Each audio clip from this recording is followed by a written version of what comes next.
Alright, so on the review table is the tELHARMONIC. It's a collaboration between Make Noise and SoundHack. The tELHARMONIC is a digital sound source in the Eurorack format that offers 3 simultaneously available sound algorithms. This includes the noise, harmonic, and phase modulation outputs. It's a 14 HP module with a depth of 30 millimeters.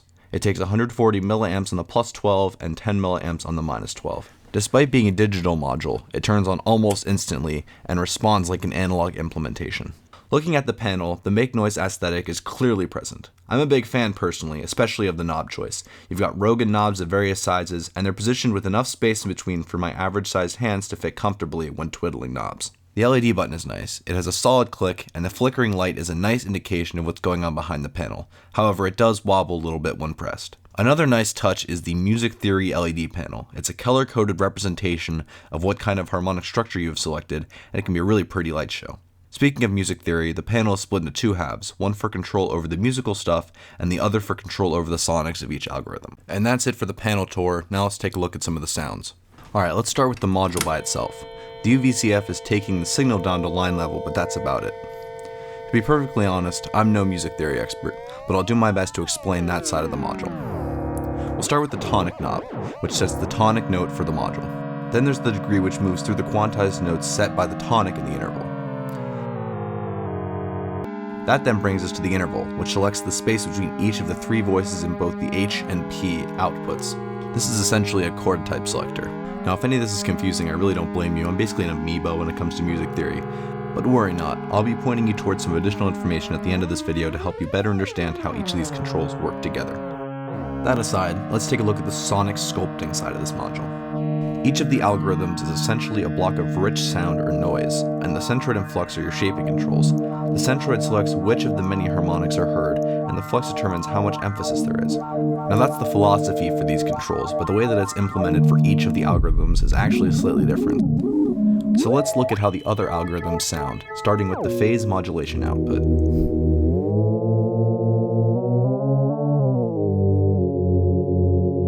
So while the harmonic output starts to sound filtered when you use centroid and flux, the phase output starts to sound more metallic.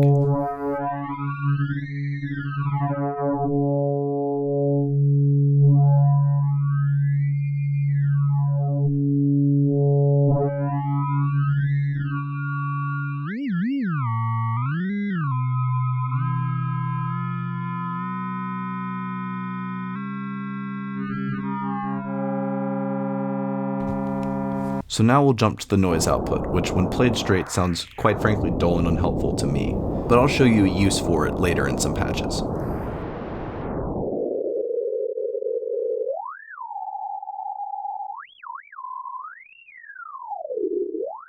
Now we'll jump back to the H out and run through an actual patch.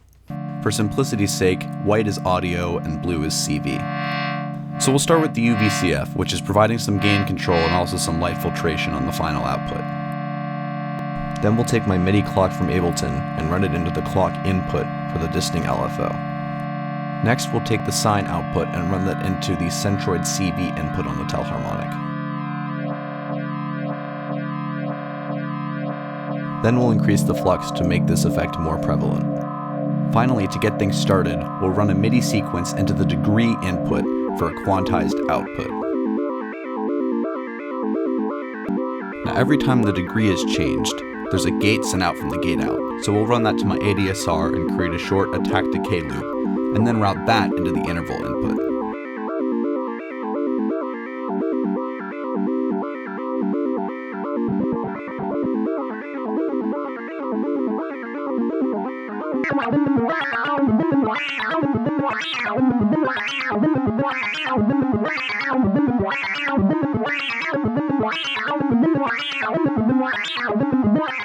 And here's pretty much the same patch, but on the phase modulation output.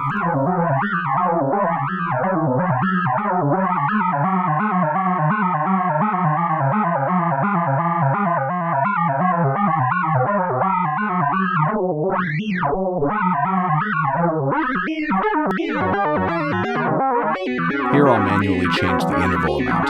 You can really hear it going from major to minor in this section.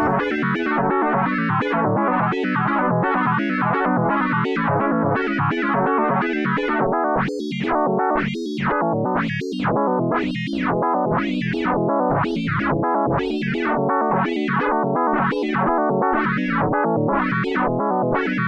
you remember when I mentioned that I don't think that the noise output's very useful? Here's one thing I like to use it for: percussion.